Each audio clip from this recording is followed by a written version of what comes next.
ओम गणेशाय नमः। ओम नमः शिवाय।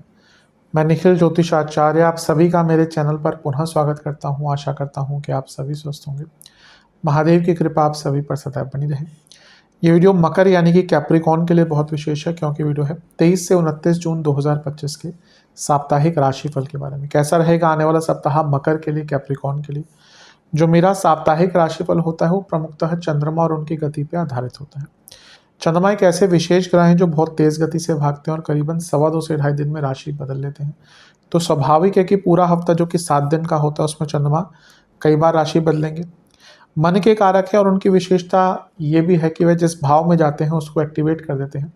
इसीलिए डे टू डे एक्टिविटीज़ पर उनका इम्पैक्ट बहुत होता है और इसलिए साप्ताहिक राशिफल की विशेषता बहुत होती है। क्या प्रभाव रहेगा आने वाले सप्ताह में चंद्रमा का, इस गोचर का और बाकी ग्रहों का हमारे जीवन पर? क्या संभावितः अच्छा, क्या संभावितः बुरा हो सकता है? इन सभी चीज़ों को जानने के लिए, समझने के लिए साप्ताहिक राशिफल अति विशेष होता है। यदि आपकी लग्न राशि या चंद्र राशि मकर है, कैप्रिकॉर्न है, दोनों ही गाइडेंस के लिए इस राशिफल को देख सकते हैं। जहाँ से ज़्यादा सूट करता है, रिलेट करता है, वहाँ से देखिए। व्यक्तिगत तौर पे मेरा मानना है लग्न राशि से देखेंगे तो अच्छा, इनकेस नहीं पता तो चंद्र राशि से भी इसको देख सकते हैं। शुरू करते हैं। चंद्रमा आपके पंचम भाव में आ जाएंगे। 22 जून की रात को ही आ चुके होंगे, तो 23 जून को यहीं पे रहेंगे और 24 जून रात के 11:45 तक यहीं पर रहेंगे। चंद्रमा का पंचम में आना कोई बहुत बुरा नहीं माना जाता।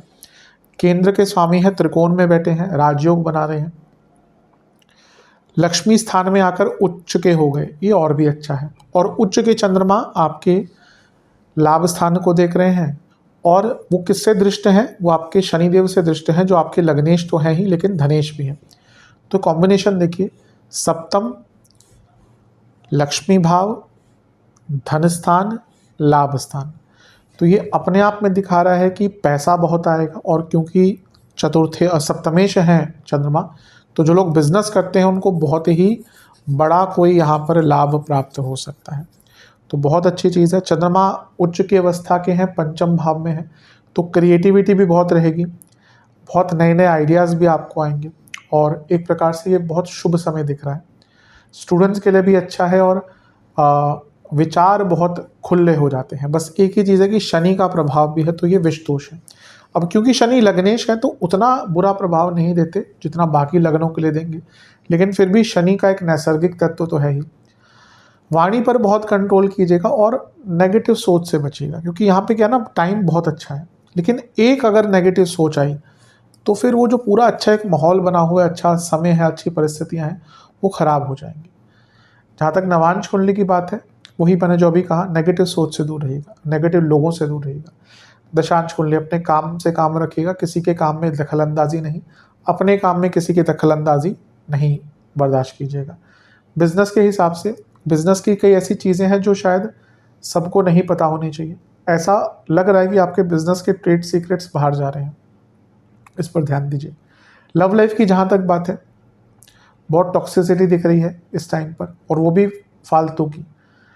थोड़ा सा सरल रखिएगा चीज़ों को। वैवाहिक जीवन ठीक है, कुछ बात अगर करनी है, बहुत टाइम से नहीं हो पा रही, तो यहाँ पे वो बात डिस्कस कीजिएगा अपने लाइफ पार्टनर से। जहाँ तक स्टूडेंट्स की बात है, ठीक है, ऐसी कोई दिक्कत नहीं दिख रही है सच, लेकिन कॉन्फिडेंस थोड़ा सा शेकन अप दिख रहा है, कॉन्फिडेंस पर काम कीजिए। सेहत की जहाँ तक बात है, आपको पेट के रोग, गले के रोग और एंग्जाइटी आदि बहुत तंग कर सकती है। सर्वाष्टक के हिसाब से आपका तीसरा भाव अत्यंत बली है, ये बता रहा है कि कुछ नई शुरुआत करने के लिए अच्छा मौका है। बस फिर से कहूँगा, नेगेटिव लोगों से, सोच से दूर रहिएगा। 24 जून रात के 11:45 के आसपास चंद्रमा राशि बदलेंगे और आपके छठे भाव में आ जाएंगे, यानी कि मिथुन में। और 27 जून सुबह के 2 बजे तक उनका प्रवास यहीं पर रहेगा। चंद्रमा का छठे भाव में आना एक प्रकार से मिश्रित माना जाता है। यहाँ पे अमावस्या दोष भी बन रहा है और यहाँ पे गजकेसरी योग भी बन रहा है, इसका भी इम्पैक्ट रहेगा। सबसे पहले सप्तमेश का अपने से 12वें में रहना बिजनेस के लिए भी थोड़ा सा मुश्किल होता है और इवन मैरिड लाइफ में भी थोड़ा सा परेशानी दिखाता है। छठे घर के चंद्रमा लीगल कार्य फंस रहा था, विदेश का कोई कार्य फंस रहा था, लिखा पढ़ी के काम अटक रहे थे, कोर्ट केसेस आदि में थोड़ा सा सफलता देता है। चंद्र सूर्य अमावस्या दोष भी छठे घर में इसके लिए अच्छा होता है। गुरु है साथ में जो विपरीत राजयोग बनाकर बैठे हुए हैं, और सूर्य भी है यहाँ पर जो विपरीत राजयोग बनाकर बैठे हैं। तो कई अटके हुए कार्य जो आपके थे, पैसों के, विदेश के, लीगल, पैतृक संपत्ति के, वो पूर्ण हो सकते हैं, या फिर क्योंकि गोचर बहुत बड़ा नहीं होता चंद्रमा का, आगे चीज़ें बढ़ सकती हैं। लेकिन छठे घर के चंद्रमा और अमावस्या दोष और 12वें घर के स्वामी का साथ, अष्टम के स्वामी का साथ बहुत मानसिक अशांति दिखा रहा है। ये ऐसा समय है जब आप मानसिक दृष्टिकोण से बहुत तंग रहेंगे, परेशान रहेंगे, और राहु की भी दृष्टि है जो और चीज़ों को कष्टकारी बना सकती है। तो थोड़ा सा केयरफुल रहेगा, अपने मन पर, विचारों पर कंट्रोल रखेगा। नवांश कुंडली कहती है कि जितना सरल रखेंगे अपने मन को, जितना कम सोचेंगे, उतना अच्छा रहेगा। दशांश कुंडली, कार्य क्षेत्र में कई ऐसे लोग हैं जो आपका केवल लाभ उठाते हैं और पीठ पीछे आपकी बुराइयां करते हैं। लोगों से दूर रहने की कोशिश कीजिए। जहाँ तक बिजनेस की बात है, खर्चों पर कंट्रोल कीजिए। ऐसा दिख रहा है कि खर्चे आप कंट्रोल नहीं कर पा रहे हैं। लव लाइफ की जहाँ तक बात है, ठीक है, ऐसी कोई प्रॉब्लम ऐसा सच नहीं दिख रही, लेकिन एक ही दिक्कत दिख रही है कि कई ऐसी चीज़ें हैं जो दोनों के बीच में अनडिसाइडेड है। तो उन टॉपिक्स को साथ में बैठकर सॉल्व कीजिए। वैवाहिक जीवन, एक दूसरे की कमियां मत निकालिएगा। ये वो टाइम है जब इवन मजाक भी महंगा पड़ सकता है। जहाँ तक सेहत, स्टूडेंट्स की बात है, आप थोड़ा सा चैलेंजेस से, सर्कमस्टांसेस से डर रहे हैं, आपको आगे बढ़ना पड़ेगा, थोड़ा सा साहस दिखाना पड़ेगा। जहाँ तक सेहत की बात है, पेट के रोग बहुत रहेंगे, एसिडिटी भयंकर रह सकती है और इन्फ्लेमेशन बहुत रहेगा।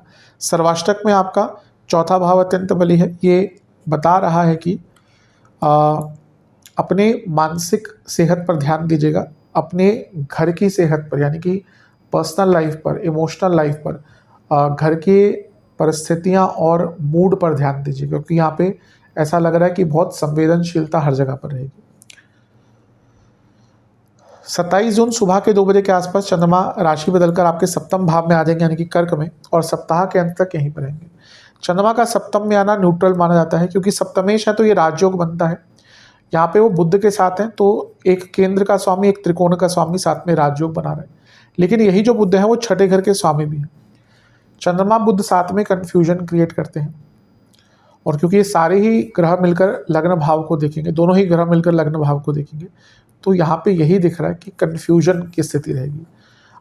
बिजनेस की बात हो, अपने इमेज की बात हो, मैरिड लाइफ की बात हो, कुछ भी अनप्रेडिक्टेबल डिसीजंस, कुछ भी अनकन्वेंशनल डिसीजन, कुछ भी नॉर्मल से हटकर डिसीजन मत लीजिएगा। बहुत शालीनता, बहुत स्थिरता और बहुत ही मैच्योरिटी के साथ आपको इस टाइम को बिताना पड़ेगा। बिजनेस के लिए फिर भी अच्छा है, मैं मना नहीं कर रहा, लेकिन टाइमिंग, गलत टाइम पर गलत डिसीजन लेना, गलत टाइम पे गलत कमिटमेंट करना, ये हर एरिया में जीवन के आपको तंग करेगा। नवांश कुंडली बताती है कि ध्यान बहुत भंग रहेगा। दशांश कुंडली, कार्य क्षेत्र में आप ज़्यादा कमिटमेंट किसी को मत कीजिएगा, जो कर सकते हैं उतना ही बोलिएगा। बिजनेस में टाइमिंग का ध्यान दीजिएगा, टाइम की वैल्यू यहाँ पर बहुत इंपॉर्टेंट रहेगी। लव लाइफ की जहाँ तक बात है, सब ठीक है, ऐसी कोई दिक्कत नहीं दिख रही, लेकिन कई ऐसे लोग हैं जो आप दोनों के बीच में प्रॉब्लम्स क्रिएट कर रहे हैं, और इनसे दूर रहने की कोशिश कीजिए। आप दूसरों की बातों पर बहुत आराम से ट्रस्ट कर रहे हैं। वैवाहिक जीवन, चीज़ें बहुत मैकेनिकल सी लग रही हैं, बोरिंग सी लग रही हैं, थोड़ा सा नयापन लाने की कोशिश कीजिए। स्टूडेंट्स, बहुत कॉम्प्लिकेटेड आपने अपने जीवन को कर लिया है, इसको सरल कीजिए, तभी जीवन में आगे बढ़ पाएंगे। सेहत की जहाँ तक बात है, कफ रोग, एंग्जाइटी और स्किन डिसऑर्डर, सर्वाष्टक में आपका पंचम भाव अत्यंत बली है। ये बता रहा है कि थोड़ी सी ओवर थिंकिंग हफ्ते के अंतिम भाग में रहेगी। उपाय के स्वरूप में आपको शनि चालीसा का और हनुमान चालीसा का एक एक बार पाठ करना है।